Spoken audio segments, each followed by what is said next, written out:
చేసి కొన్ని రోజులు జైలు నుంచి అంతకన్నా గొప్పోడువా అంతకన్నా తురుంబా నువ్వు వాళ్ళకన్నా పెద్ద తురుంబా ఒకడికి రంగులేసి నటన చేస్తున్నావు ఎస్ నీ ప్రొఫెషన్ అది చేస్తున్నావు అంతకన్నా పెద్ద తోపు అయితే కాదు కదా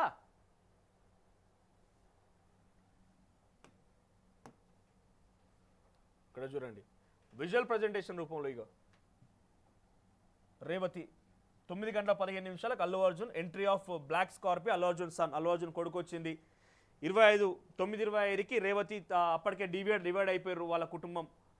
తండ్రి పాప ఒక దిక్కు తర్వాత తల్లి కొడుకు ఒక దిక్కు అయిపోయారు 9:28 అల్లు అర్జున్ సన్ రూఫ్ కార్లో ముషిరాబాద్ మెట్రో స్టేషన్ నుంచి సంధ్యా థియేటర్ వరకు వచ్చారు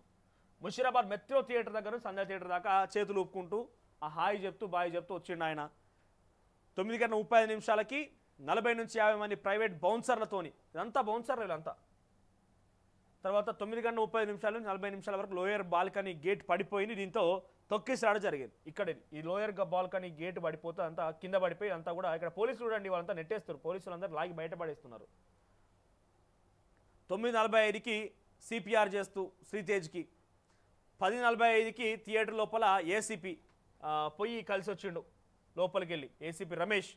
అడ్డుకున్న అల్లు అర్జున్ మేనేజర్ ఇక 11:15 మేనేజర్ అల్లు అర్జున్ బయట జరిగిన విషయాన్ని చెప్పలేదు ఏసీపీ ఎంత చెప్పినా ఆయన పట్టించుకోలేదు తర్వాత 11:40 వార్నింగ్ ఇచ్చి డీసీపీ 10 నిమిషాల తర్వాత బలవంతంగా అల్లు అర్జున్ బయటకు తీసుకొచ్చిన పోలీసులు ఇక మళ్ళా బయటకు వచ్చినాక కూడా 12:05 అర్ధరాత్రి 12:30 కూడా 12:05 మళ్ళా చేతులు ఇప్పుడు మళ్ళీ ఇదే వ్యవహారం సన్ రూఫ్ ఓపెన్ చేసి ఇక చెప్పండి మీరు ఏం చెప్తారు అల్లు అర్జున్ ఘటన గురించి దీని తర్వాత ఏం జరిగిందా దాని గురించి ఆయన ప్రత్యక్షంగా ఆయన కారణం కాకపోవచ్చు కానీ డెఫినెట్గా ఆయన ఒక కారణమే ఆయన దీనికి బాధ్యత వహించాల్సిందే ఆయనే శిక్షకు అర్హుడు అయితే నిన్న అల్లు అర్జున్ ఇంటి దగ్గర కూడా కొంతమంది ఓయూజేఏసీ నేతలు పోయి అక్కడ కొంత గందరగోళ వాతావరణం క్రియేట్ చేసిరట ఇగో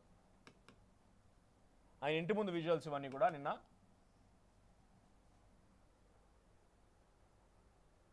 సో పూలకుండి ఎత్తి పడేయడాలు ఇవన్నీ రైట్ ఇంటి లోపలికి వెళ్ళి ఓయూజేఏసీ నేతలందరూ కూడా ఇంటి లోపలికి వెళ్ళి అక్కడ అల్లు అర్జున్ సంబంధించి ఘటన గురించి వాళ్ళంతా డిమాండ్ చేస్తూ అల్లు అర్జున్ శిక్షించాలి అల్లు అర్జున్ అని మాట్లాడుతూనే మళ్ళీ వైపు రేవతి కుటుంబం న్యాయం చేయాలని మాట్లాడుకొచ్చారు సో ఇక్కడ వెళ్ళిన వాళ్ళు కొంతమంది ఇక్కడ ఈ వ్యక్తి ఎవరితో కనబడుతున్నారో ఈ బ్లాక్ టీ షర్ట్ ఉన్న వ్యక్తి పేరు రెడ్డి శ్రీన్ అంట ఆయన పేరు ఓయూజేఎస్ లీడర్ అట ఆయన గతంలో కేటీఆర్తో దిగినటువంటి ఫోటో ఒకటి వైరల్ అవుతోంది సోషల్ మీడియాలో మొత్తం కూడా ఆయన వాళ్ళంతా కూడా కేటీఆర్ మనుషులు అని చెప్పి ప్రచారం జరుగుతున్నది సోషల్ మీడియా మొత్తం కూడా అదే ప్రచారం బీఆర్ఎస్ పార్టీకి సంబంధించిన వ్యక్తులంతా కూడా ఒక ప్రచారం జరుగుతున్నది మరి దాంట్లో వాస్తవాలు ఏంది ఏ పార్టీకి సంబంధించిన తెలవాలి కానీ మొత్తం అయితే డెఫినెట్గా ఖండించాల్సిన విషయమే చట్టంగా తన పని తాను చేసుకుపోతున్నప్పుడు మీకు అవసరం ఉన్నది అక్కడికి పోయి దాడి చేయడానికి నిరసన ప్రొటెస్ట్ చేయాలనుకుంటే బయట నుంచి మీరు ప్రొటెస్ట్ చేయండి లేదంటే అల్లు అర్జున్కి సంబంధించిన నిరసన తెలపండి కానీ ఇంట్లోకి వెళ్ళి మొత్తం పూలకొండి బలగొట్టుడు టమాటాలు ఇసరడాలు రాళ్ళు ఇసరడాలు ఇదంతా డెఫినెట్గా ఒక దుర్మార్గమైన విషయం అట్ ది సేమ్ టైం సహించదగ్గ విషయం కాదు సమాజంలో ఎటువంటి ఘటనలకు సంబంధించి జరగాలనుకుంటే నిరసన తెలిపే అవకాశం ఎవరికైనా ఉంటుంది కానీ రకంగా దాడి చేయడము ఒకసారి ఇక్కడ చూడండి ఇదిగో సో ఒకసారి ఇక్కడ పోలీస్ ఏసీపీ మాట్లాడుతున్నారు ఆయన ఏం మాట్లాడారో చూద్దాం అల్లు అర్జున్ గారి మేనేజర్ సంతోష్ గారికి ఫస్ట్ లోపలికి వెళ్ళి తెలియపరిచినది ఏమంటే ఇక్కడ ఒక లేడీ చనిపోయారు ఒక చిన్న పిల్లవాడు చాలా సివియర్గా ఇంజూర్ అయ్యారు సిచ్యువేషన్ అనేది కంట్రోల్ లేదు మీకు ఇబ్బంది అయ్యే అవకాశం ఉంటుంది అని చెప్పడం జరిగింది వారు మమ్మల్ని కలవరివ్వలేదు ఫస్ట్ సంతోష్ అనే మేనేజర్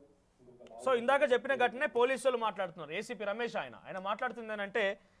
ఈ ఘటనలో మేము సంతోష్ అనే వ్యక్తికి చెప్పినాం వెళ్ళి ఆయన మేనేజర్కి ఆయన పట్టించుకోలేదు అని చెప్పుతూనే ఇంకొక విషయం ఏంటంటే ఇక్కడ మీకు అది చూపిస్తా ఫోటో ఏడుస్తున్నాడు అక్కడ పోలీస్ అధికారి నేను కాపాడలేకపోయినా ఆ ఆడబిడ్డనని ఇంకో మీడియా సమావేశం సిఐ రాజు నాయక్ అని ఏడుస్తున్నాడు ఆయన కాపాడలేకపోయినా నేను చాలా 15 రోజుల నుంచి అసలు నాకు ఏం అర్థం కావడం లేదు నాకు చాలా ఇబ్బంది అనిపిస్తుందని చెప్పి ఏడుస్తున్నాడు ఆయన అంటే పోలీసులే తప్పు చేసినట్టుగా చిత్రీకరించే ప్రయత్నం కూడా జరుగుతున్నది ఇక్కడ ఎస్ ఒకసారి అయితే ప్రస్తుతానికి ఇదంతా ఘటన తెలిసింది మీకు అర్థమైంది ఏం కథ అయిందనేది ఆయన పైన సెక్షన్ల పైన ప్రస్తుతం ఈ వీడియోల ఆధారితంగా తీసుకుంటే ఏమైనా ఆయన పైన కేసు నమోదే అవకాశం ఉన్నదా ఏంటిది ఒకసారి తెలుసుకునే ప్రయత్నం చేద్దాం అడ్వకేట్ గోపాల్ శర్మ గారు లైవ్లో జాయిన్ అయ్యారు